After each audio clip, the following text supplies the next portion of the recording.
Shelby Oaks marks the directorial debut of Chris Stuckmann, a man who I'm sure needs absolutely no introduction. He is one of the biggest film voices on YouTube and just online in general, and he has finally made this movie, which he's been wanting to do for a long time now, and it premiered earlier this weekend at the Fantasia International Film Festival. This movie follows Mia, a woman who is searching for her long-lost sister Riley, who was part of a group of paranormal investigators known as the Paranormal Paranoids. They had their own YouTube channel. They would go around and find out about unexplained phenomenon and try to discover something that not even the most ardent paranormal investigators would have found. Most of this seems to be happening in a town called Shelby Oaks in Ohio, which is pretty abandoned at this point. However, during one of these investigations, Riley is nowhere to be found, and so Mia's on a search to find out what happened to her, and this is a search that goes on for a while. And that's all I'm gonna say about it, because I don't want to give any spoilers away. This movie's still a long way out, and you don't want to mention something that will potentially ruin that experience for you. We went in pretty blind. I was actually at that premiere. I got a chance to in fact meet Chris Stuckmann as well as the executive producer Mike Flanagan. It was really, really awesome, a wonderful evening. Got to see it with a very, very packed crowd, a very energetic crowd, and something about film festivals which you just love. It's like everybody who's there is a film fan. So it's just nice to have that kind of crowd and to be able to just spend some time with them. Like, sometimes it's not even about the movie, regardless of how that turns out. Sometimes you're just there like, oh man, I'm glad to be here with y'all.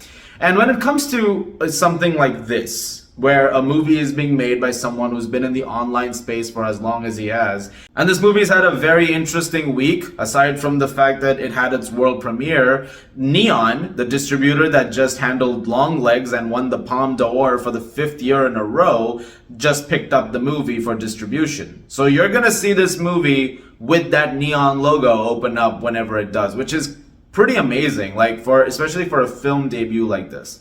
And at a time when you want more, original stuff happening, especially when it comes to horror, this is pretty great. It's a nice thing to sort of, see this kind of, action in effect. And that brings me to one of my biggest positives about this movie, is that there is very clearly a vision and passion to this project that Stuckmann hones in on extensively. You can tell that everybody who worked on this movie did everything to make sure it turned out as well as it did. Because it is remarkable just how much the reverence is to the material over here. And he does a really good job of directing the movie. There are some really tense moments which he manages to hone in on pretty nicely. And it makes me confident in him as a director going forward, because I think when you watch this movie, immediately you go, his next thing's probably gonna be even more, even better, Take the strengths of this movie and amplify them. The movie also looks dazzling. I have nothing to show you because there's no trailers or much in terms of stills, so you're just gonna have to trust me on that one. But it looks really, really good. Very beautifully shot by Andrew Scott Baird. He did an excellent job. Some really riveting moments captured on film, and a couple of very memorable shots. So I definitely have to commend that as well. And when it comes to the performances, I thought Camille Sullivan as Mia was fantastic. I thought she was really, really good in the movie, and she's a major chunk of it. Obviously, with the framing right on her, pretty much. It's very important that you have her responses to everything as good as they can be. And there's a couple of scenes which really reflect that, and she was really good with them. The movie starts off fast. It starts racing, in fact. So much to the point that when you're watching it, you're like, oh wow, we're really off to the races on this one out the gate. And in that sense, the movie has you hooked instantly. There's some really, really great stuff going on over there. And the first act, I would say, is tremendous.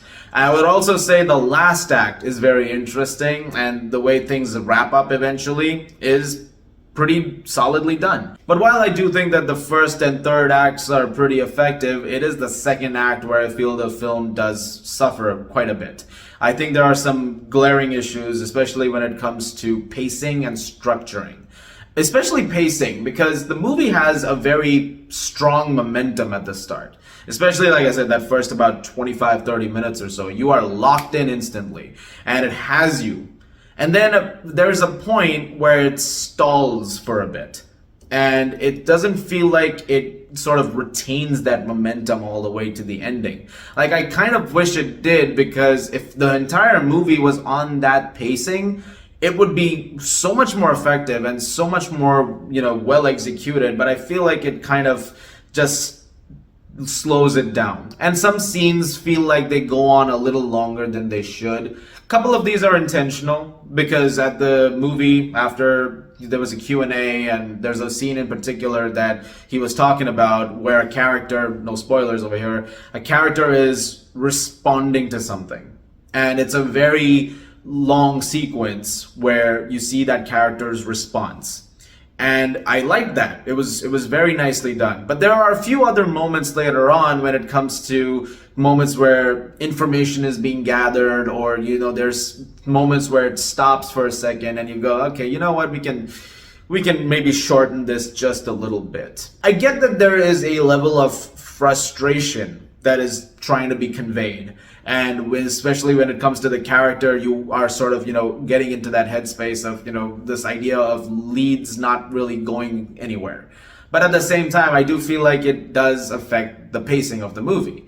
And so it's sort of a paradoxical situation in that sense. And like I said, this is where the movie really suffers. And this also leads to my other issue, which is also this sense of structure with the story. It feels a little loopy, where it feels like you'll get a bunch of information, and then you'll have some kind of development, and then it kind of leads back to the exact same bit of information. And it feels like we keep doing this until eventually there's a point where you kind of go, okay, I think we need to take this to the next step. But there's already been like 2 scenes which feel like it sort of went back and forth. It's very hard to talk about this without giving any details, but I'm trying my best to keep it as vague as possible. Like, it'll make sense when you see the movie what I'm talking about. There's also a couple of things when it comes to film references that if you've been following his channel for a while, you'll know he's pointed those out, and there's a couple of times in this movie where you'll notice some callbacks to it. Like, there's a scene in particular, which again, I cannot spoil for the life of me, and it involves a very specific reference to a big movie that happened a long time ago. And if you know which movie that is, it'll click instantly. And I know this because after the movie let out, I looked at my friend and I said, it's that movie. And we both had a laugh over it, like, I'm glad he made that reference. So I have to keep things on the down low. I can't say what it is, but that was a pretty fun little tidbit. I also have to wonder if every single shot which is in the version that we just saw is going to be in the final cut. If this is the final cut, okay, but there's a couple of times, like in particular, where I feel like there's a shot or 2 extra in a moment. Like, there's a point where there's an action happening, again, vague, and you see one angle of that. And then it cuts to another angle of it. And then it gets to the rest of it. And I said, wait, if you remove the other angle, I feel like you lose nothing. In fact, it makes it a little more intense, because then you're like, oh, okay, wow, we're really in this. So it's just one of those things where I feel like, you could just, those minor little things, just few easy things to just, weave it together. So overall with Shelby Oaks, I feel like it leads to an experience where there's a lot of things to appreciate, but I don't think all of it sort of comes together as well as it could. I think it's a bit scattershot at times, and it definitely does have some elements that could have been improved for sure. But that being said, when I walked out of the movie, I was talking to my friend after, whatever he ends up making next, I will be there for that. I want to see what he ends up doing next, because I think as a director, he's very much got the skills to make something really, really great. And I have no doubt that whatever he ends up doing after this is just going to be better. It's going to take the strengths of this and it's going to enhance upon them. And it's just awesome. It's just awesome to, be able to get a movie out there which is like this original vision, trying to do something new with it.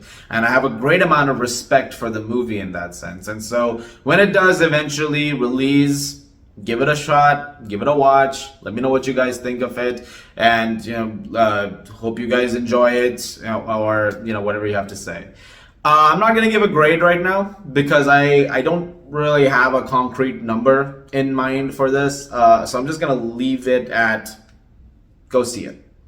Guys, thank you very much for watching. Look forward to more videos very, very soon. There's going to be a lot more over the next week. Some very exciting stuff coming up.